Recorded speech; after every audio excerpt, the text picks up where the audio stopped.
मुतवाज़न ग़िज़ा में मतलब जो ग़िज़ा है, ग़िज़ाई अज्जा शामिल नहीं होती तो हम उसको क्या कहते हैं, वो नाक़िस तग़ज़िया है, उसी को माल न्यूट्रिशन कहते हैं हम लोग। ओके। और अगर सारी ग़िज़ाई अज्जा शामिल है, जैसे प्रोटीन है ना, कार्बोहाइड्रेट है, फैट है, वाइटामिन्स है, उसके बाद मिनरल्स है, समझ में आ रहा है, ये अगर शामिल है तो वो क्या हो जाता है, वो बैलेंस डाइट हो जाता है, वो मुतवाज़न ग़िज़ा होती है। ये तो मतलब मुतवाज़न ग़िज़ा और नाक़िस तग़ज़िया के एक ही सिक्के के दो पहलू हैं। अगर ये ना हो तो ये होगा, और ये मतलब मुतवाज़न ग़िज़ा ना हो तो क्या हो जाएगा, वो नाक़िस तग़ज़िया हो जाएगा। और अगर मुतवाज़न ग़िज़ा हो तो नाक़िस तग़ज़िया ना होगा। अब इसमें मैडम ने आपको बताया कि कार्बोहाइड्रेट जो है ये हमको एनर्जी देता है, हमारे बॉडी को एनर्जी देने का काम करता है। सिर्फ कार्बोहाइड्रेट नहीं बल्कि फैट भी, फैट मतलब चर्बी, ये भी हमारे बॉडी को क्या देते हैं, एनर्जी देता है। और ये सबसे बड़ा मतलब एनर्जी का सोर्सेस है। अब चर्बी और कार्बोहाइड्रेट ये किन अशिया में होता है, मौजूद होता है, ये उन अशिया में मौजूद होता है जैसे हमारा चिकन है ना, मीट है, हमारा गोश्त है, उसके बाद कुछ सब्जियों में होता है ना, दूध में होता है, तेल में होता है, रिफाइंड ऑयल में भी होता है ना, मीठी चीज़ों में होता है, स्वीटन्स जो चीज़ें होती है उसमें होता है, उसमें फैट कार्बोहाइड्रेट होता है। अच्छा, प्रोटीन देखो ये एनर्जी देने का काम करते हैं, ये दोनों कार्बोहाइड्रेट और फैट। अब प्रोटीन का काम ये है कि हमारी मतलब बॉडी को क्या करते हैं, मजबूत करते हैं, है ना। बॉडी बिल्डअप करने का जो सबसे बड़ा न्यूट्रिएंट है वो प्रोटीन है, जो बॉडी बिल्डअप करता है, हमारा ग्रोथ करता है, बॉडी को समझ में स्ट्रॉन्ग करता है। अक्सर आपने देखा होगा जो बॉडी बिल्डर्स होते हैं, जो अपने जिस्म पर मेहनत करके अपनी बॉडी को अच्छी खासी बना लेते हैं, उनके ग़िज़ा में ज़्यादा मिकदार में प्रोटीन होता है। हमें कितना रेगुलर प्रोटीन खाना चाहिए, है ना। अब वो एज पे डिपेंड करता है कि कितना खाना चाहिए, और वेट पे डिपेंड करता है। जैसे मान लीजिए कि आपका वज़न है 50 kg, तो अगर आप मतलब बॉडी बिल्डर्स नहीं है, आप रेगुलर है, रेगुलर आपका डाइट चल रहा है, तो आपको है ना आपके वज़न के इतना ही या उससे थोड़ा सा कम या 80% या 60% आपको प्रोटीन लेना चाहिए। जैसे 50 है आपका वेट, तो आपको कम से कम 30 ग्राम से 50 ग्राम के बीच में आपको प्रोटीन लेना चाहिए आपके बॉडी को। ओके। अगर आप मतलब वर्जिश कर रहे हैं, मतलब आप बॉडी बिल्डर्स हैं, तो आपको वही प्रोटीन 50 से दुगना मतलब 100 या 100 से ज़्यादा इतना आपकी जिस्म ने लेना चाहिए इसको। अब दूसरी बात ये कि प्रोटीन मिलता कहाँ से। देखो बहुत सारी चीज़ें हैं जिससे प्रोटीन मिलता है, जैसे गोश्त है, वेजीज है, कुछ वेजिटेबल्स है, उसके बाद मिल्क है, हर चीज़ से प्रोटीन मिलता है। लेकिन प्रोटीन सबसे ज़्यादा अगर मेरी नज़र मैं आपको बताऊं कि प्रोटीन सबसे ज़्यादा किससे मिलता है, तो प्रोटीन सबसे ज़्यादा मिलता है एग वाइट में। एग वाइट मतलब अंडा।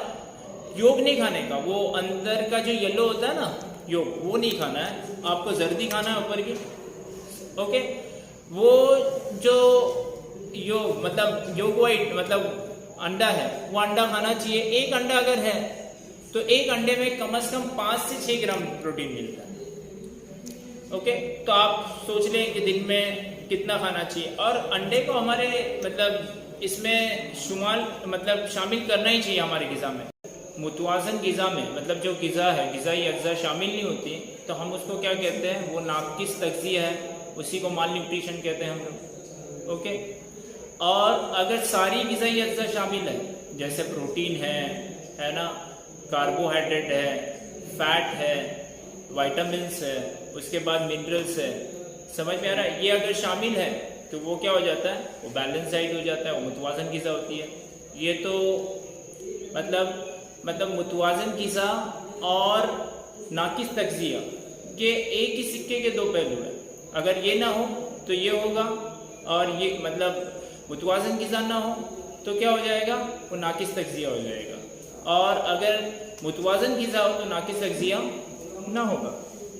अब इसमें मैडम ने आपको पता है कि कार्बोहाइड्रेट जो है ये हमको एनर्जी देता है, हमारे बॉडी को एनर्जी देने का काम करता है। सिर्फ कार्बोहाइड्रेट नहीं बल्कि फैट भी, फैट मतलब चर्बी, ये भी हमारे बॉडी को क्या देते हैं, एनर्जी देता है। और ये सबसे बड़ा मतलब एनर्जी का सोर्सेस है। अब चर्बी और कार्बोहाइड्रेट ये किन अशिया में होता है, मौजूद होता है? ये उन अशिया में मौजूद होता है जैसे हमारा चिकन है ना, मीट है, हमारा गोश्त है, उसके बाद कुछ सब्जियों में होता है ना, दूध में होता है, तेल में होता है, रिफाइंड ऑयल में भी होता है ना, मीठी चीज़ों में होता है, स्वीटन जो चीज़ें होती है उसमें होता है, उसमें फैट कार्बोहाइड्रेट होता है।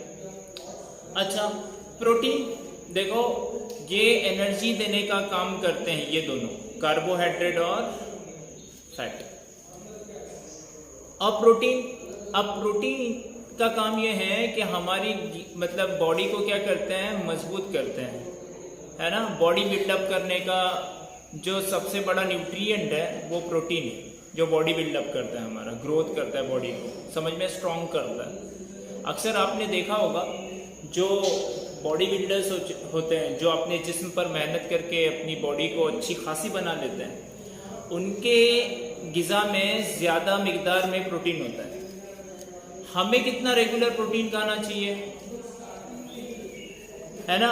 अब वो एज पे डिपेंड करता है कि कितना खाना चाहिए, और वेट पे डिपेंड करता है। जैसे मान लीजिए कि आपका वज़न है 50 kg, तो अगर आप मतलब बॉडी बिल्डर्स नहीं है, आप रेगुलर है, रेगुलर आपका डाइट चल रहा है, तो आपको है ना आपके वज़न के इतना ही या उससे थोड़ा सा कम या 80% या 60% आपको प्रोटीन लेना चाहिए। जैसे 50 है आपका वेट, तो आपको कम से कम 30 ग्राम से 50 ग्राम के बीच में आपको प्रोटीन लेना चाहिए आपके बॉडी को। ओके, अगर आप मतलब वर्जिश कर रहे हैं, मतलब आप बॉडी बिल्डर्स हैं, तो आपको वही प्रोटीन 50 से दुगना मतलब 100 या 100 से ज़्यादा इतना आपकी जिस्म ने लेना चाहिए इसको। अब दूसरी बात ये कि प्रोटीन मिलता कहाँ से? देखो बहुत सारी चीज़ें हैं जिससे प्रोटीन मिलता है, जैसे गोश्त है, वेजीज है, कुछ वेजिटेबल्स है, उसके बाद मिल्क है, हर चीज़ से प्रोटीन मिलता है। लेकिन प्रोटीन सबसे ज़्यादा, अगर मेरी नज़र मैं आपको बताऊं कि प्रोटीन सबसे ज़्यादा किससे मिलता है, तो प्रोटीन सबसे ज़्यादा मिलता है एग वाइट में। एग वाइट मतलब अंडा। योग नहीं खाने का, वो अंदर का जो येलो होता है ना योग, वो नहीं खाना है आपको, जर्दी खाना है ऊपर की। ओके, वो जो योग मतलब योग वाइट मतलब अंडा है, वो अंडा खाना चाहिए। एक अंडा अगर है तो एक अंडे में कम से कम 5 से 6 ग्राम प्रोटीन मिलता है। ओके, तो आप सोच लें कि दिन में कितना खाना चाहिए, और अंडे को हमारे मतलब इसमें शामिल करना ही चाहिए हमारे ग़िज़ा में। देखो बहुत सारे आपने देखा होगा, कभी कभी आप पिक्चर्स वगैरह में या सीरियल्स वगैरह में, या फिर कोई ऐसी चीज़ें हैं जिसमें आप लोग देखते रहते ड्रामेस वगैरह में, उसमें आपने देखा होगा कि इनका सुबह का ब्रेकफास्ट जो होता है वो अक्सर अंडा और रोटी होती है, या ब्रेड जैम या अंडा और रोटी उनका शामिल ही होता है, इसलिए क्योंकि हमारा अंडा काफ़ी प्रोटीन देता है। इसके बाद अंडे के बाद जो है वो हमारा है मतलब चिकन। अब चिकन में भी ब्रेस्ट चिकन जो है, सीना पीस जो जिसको हम कहते हैं ना, वो लीन मांस होता है, लीन प्रोटीन होता है, जिसमें सिर्फ प्रोटीन होता है, कार्बोहाइड्रेट और फैट नहीं होता, है ना। उसको अपनी ग़िज़ा में शामिल करना चाहिए। अब यहाँ पर मसला ऐसा है कि चिकन की बात आई तो लोगों के सामने तंदूरी आती है ना, लोगों के सामने आता है उसको फ्राई करके खाने का। देखो फ्राई करके खाना और चिकन को ऐसे ही खाना बहुत फर्क है। देखो फ्राई जब करते हैं तो उसमें जितनी न्यूट्रिशन हमारे होते हैं, जैसे चिकन में मान लो अगर प्रोटीन ही है, लीन मांस खा रहे हैं हम लोग, तो अगर चिकन फ्राई करके खाएंगे तो उसमें वो मिकदार में न्यूट्रिएंट नहीं मिलेगा, उतना प्रोटीन नहीं मिलेगा। तो बेटर पे आप इसको कैसे खाएं, इसको सालन के साथ में, समझ में आ रहा है, क्योंकि वो चिकन अच्छा होता है। ओके, उसके बाद है हमारा मिनरल्स है। इसमें मिनरल्स में बहुत सारी चीज़ें हैं, कैल्शियम है, मैग्नीशियम है, सोडियम है, ये सारे मिनरल्स हैं। ये हमारे बॉडी को क्या देते हैं, हमारे बॉडी को मेंटेन रखते हैं। ओके, अब कैल्शियम कैसे मिलता है? दूध से मिलता है ना, सब्जियों से मिलता है। मैग्नीशियम भी उसी से मिलता है। सोडियम हमको नमक से मिल जाता है हमारे, या दूसरे जो नमक है, सिर्फ नमक वो नहीं, दूसरे भी नमक के होते हैं ना, जिसमें बेकिंग सोडा वगैरह भी एक तरह का नमक ही है वो, समझ में आ रहा है? उससे भी हमको सोडियम मिल जाता है। सोडियम हमारे बॉडी को मेंटेन करता है सब। हाँ देखो, जिसमें सोडियम की कमी या कैल्शियम की कमी या मैग्नीशियम की कमी होती है ना, उसको हाईली ट्रीटेड करते हैं, मतलब हाई ट्रीट करना पड़ता है।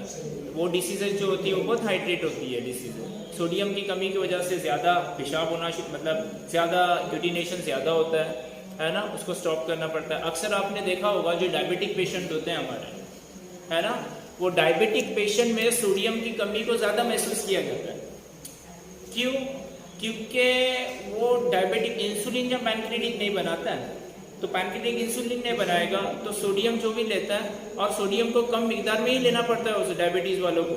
क्यों? क्योंकि जिनको डायबिटीज़ होते हैं चांसेस होते हैं उनको बीपी भी हो, ब्लड प्रेशर भी हो। तो ऐसे लोगों में सोडियम की कमी ज़्यादा होता है, क्योंकि बॉडी ज़्यादा सोडियम लेती है, तो सोडियम की मिकदार कम होती जाती है। तो ऐसे लोगों ने क्या करना चाहिए? नमक के अलावा दूसरी चीज़ें जो सोडियम देते हैं हमको, इसको भी इस्तेमाल करना चाहिए, जैसे वेजिटेबल्स है, ओके, इन सारी चीज़ों को इस्तेमाल करना चाहिए। उसके बाद फाइबर है। फाइबर हमारे बॉडी में फूड नहीं, मतलब बॉडी के जो चीज़ें, मतलब फूड जो है उसको डाइजेस्ट करने में मदद करता है। मतलब डाइजेशन जो है हमारा, वो किसकी वजह से फास्ट होता है? फाइबर की वजह से। फाइबर किस में होता है? फाइबर होता है हमारा रेशेदार चीज़ें, रेशेदार अशिया, है ना, जैसे स्पिनच है हमारा, पालक की भाजी है, मतलब लीफी वेजिटेबल्स जिसको हम लोग कहते हैं, इसमें फाइबर्स होता है, ओके। उसके बाद लास्ट रहा वाइटामिन्स। वाइटामिन्स अभी आपको मैं क्या बताऊं कितने वाइटामिन्स है? वाइटामिन्स है, पहला तो वाइटामिन्स एक है सी और बी, जो वाटर सॉल्युबल विटामिन्स है। उसके बाद ए, डी, ई, के, ये फैट सॉल्युबल विटामिन्स है। अच्छा, अब ए से क्या होता है? ए की हम लोग जब विटामिन ए को लेते हैं तो हमारी आँखों की जो बीनाई है तेज़ होती है, ए विटामिन ए की वजह से, है ना, हमारी नशोनुमा अच्छी होती है। विटामिन बी की वजह से हमारा नर्व सिस्टम है, जो कार्डियक पेशेंट होते हैं ना, जिनको डॉक्टर ने कहा है कि हार्ट की शिकायत है ना, उन पेशेंट्स ने ख़ास तौर से विटामिन बी को अपने ग़िज़ा में शामिल करना चाहिए। क्यों? क्योंकि विटामिन बी ये नर्व सिस्टम को हमारे अच्छा करता है, हमारे कार्डियक मसल्स को अच्छा करता है, ओके। विटामिन बी और क्या करता है? हमारा ब्लड सर्कुलेशन अच्छा करता है, ये विटामिन बी है। अब विटामिन बी में भी बहुत सारी एग्जाम है, उसकी बहुत तरह के टाइप्स है, जैसे B1 है, B2 है, B6 है, B12 है, B9 है, बहुत सारे, ओके। B12 जो है ये कैंसरिंग एजेंट है, मतलब एंटी कैंसरिंग एजेंट है, मतलब एंटी कैंसर, मतलब इसको अपने अंदर शामिल करना चाहिए क्योंकि एंटी कैंसर है। हाँ, कार्सिनोजेनिक जो हमारे मटेरियल आता है उसको कौन ख़त्म करता है? B12 ख़त्म करता है, ओके। तो इसको भी अपने ग़िज़ा में शामिल करना चाहिए। उसके बाद है विटामिन सी। अभी जैसे आप लोग हम जिस हालात में जिस हालात में, मतलब कौन से हालात में हम लोग अभी देखो, कोविड-19 है ना, पिछले 1.5 साल से कोविड-19 के हालात में हम लोग, है ना, आपको पता होगा कि कोविड-19 ने हमारी कितनी तरह, मतलब हमको, मतलब डिस्ट्रॉय किया है, डिस्ट्रक्टिव चीज़ें की है हमारे लिए, है ना। तो कोविड-19 में डॉक्टर ज़्यादा से ज़्यादा सलाह देते हैं कि अपने ग़िज़ा में उन चीज़ों को ऐड करो जो आपको क्या करते हैं? इम्यून सिस्टम को अच्छा बनाते हैं। तो अब यहाँ पर क्वेश्चन आया कि इम्यून सिस्टम क्या है? ये क्या है इम्यून सिस्टम?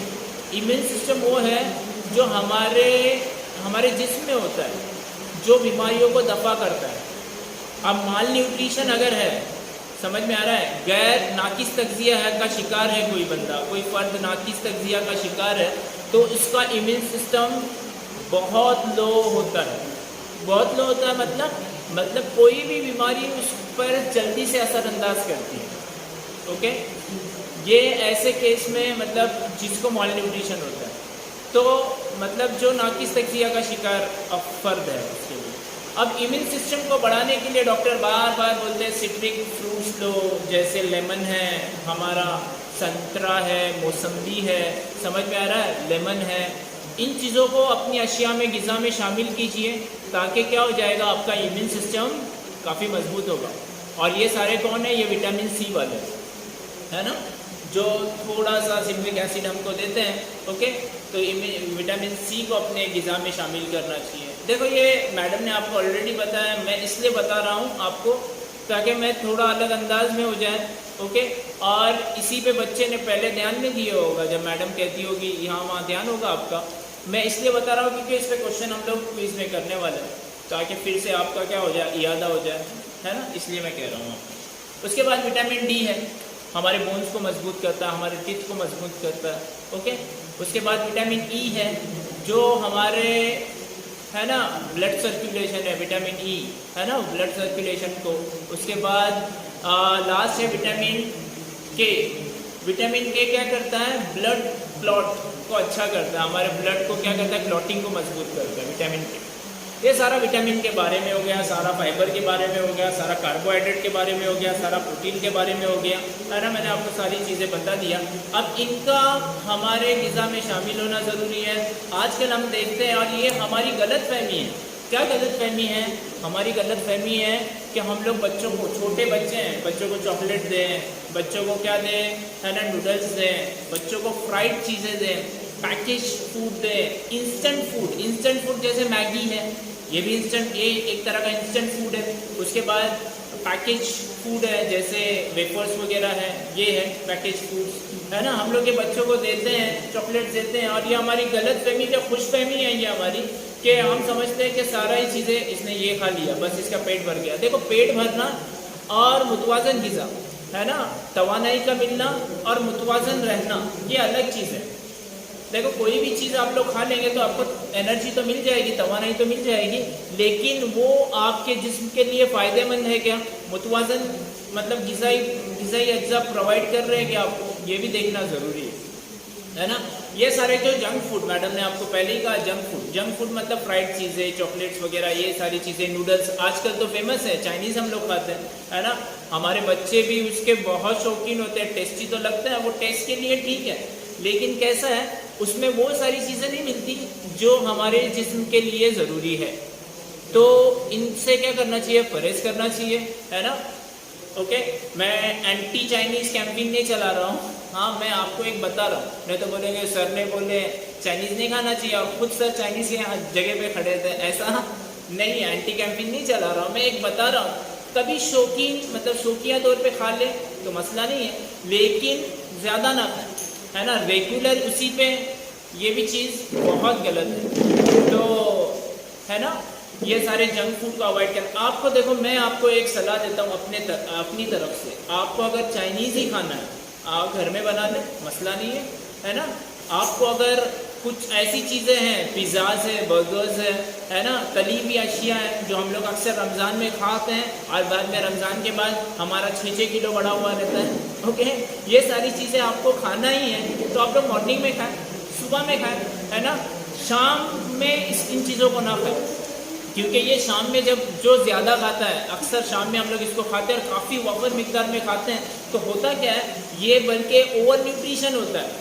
कार्बोहाइड्रेट इसमें ज़्यादा है, इसमें हमारा फैट ज़्यादा है, जिसकी वजह से मोटापा ज़्यादा होता है। ओके, तो मोटापे से बचने के लिए भी इन चीज़ों को कम मिकदार में खाएं। रात में कम मतलब इतना ही खाना खाएं जितना आपको भूख है, ज़्यादा खाना ना खाएं, मतलब भूख नहीं है फिर भी टेस्टी खाना बनाए तो ज़्यादा ठूसो, ये भी चीज़ गलत है ना। कम खाएं, जितना है ना पेट के लिए मतलब भूख है उतना ही खाएं।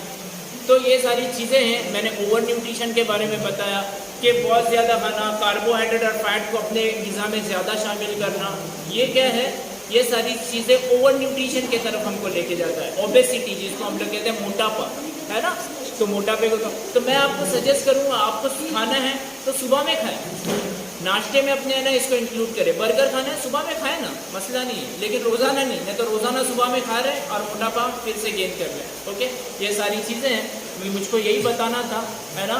तो मैं मेरे यहाँ पर टॉपिक को क्या करता हूँ, ख़त्म करता हूँ, और इसके आगे की कार्रवाई के लिए हमारे सीनियर टीचर रियाज वैशाली सर को दावत देता हूँ कि वो आए और है ना अपने ख़यालात का इजहार करें। अस्सलामु अलैकुम।